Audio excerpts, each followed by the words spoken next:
the disgraced former President Donald Trump has been hit with a sweeping fourth set of criminal charges when a Georgia grand jury on Monday issued an indictment accusing him of efforts to overturn his 2020 election loss to Democrat Joe Biden. The charges brought by Fulton County District Attorney Fani Willis add to the legal woes facing Trump, the frontrunner in the race for the Republican nomination for the 2024 presidential election. The compelling 98-page indictment listed 19 defendants and 41 criminal counts. All of the defendants were charged with racketeering, which is used to target members of organized crime groups and carries a penalty of up to 20 years in prison.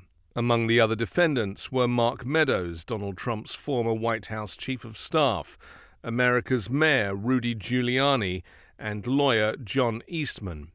Trump and the other defendants charged in this indictment refused to accept that Trump lost, and they knowingly and willfully joined a conspiracy to unlawfully change the outcome of the election in favor of Trump, the indictment said. The indictment cites a number of crimes that Trump or his associates allegedly committed, including falsely testifying to lawmakers that election fraud had occurred and urging state officials to violate their oaths of office by altering the election results.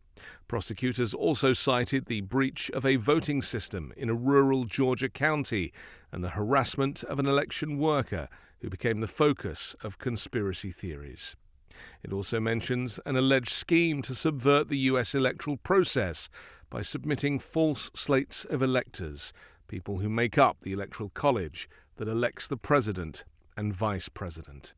Donald Trump has already pleaded not guilty in 3 criminal cases. He faces a New York state trial beginning in March next year involving a hush money payment to a porn star, and a Florida trial beginning on May 20th in a federal classified documents case. Both cases Trump pleaded not guilty. The third indictment in Washington federal court accuses him of illegally seeking to overturn his 2020 election defeat.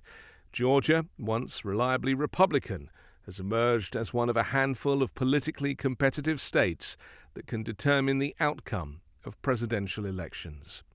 Donald Trump persists in falsely claiming that he won the November 2020 election, although dozens of court cases and state probes have found no evidence to support his claim.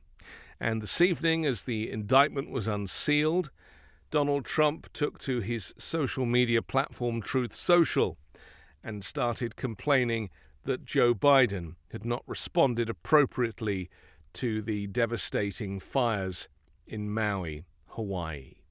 Again, claiming that if he was president, the fires would never happen, suggesting that Democrats were conveniently blaming climate change, which in their view is a hoax. I'm Anthony Davis. You can hear me every day on the 5-Minute News podcast, on Wednesdays co-hosting MAGA Uncovered, and on Sundays on The Weekend Show with Midas Touch.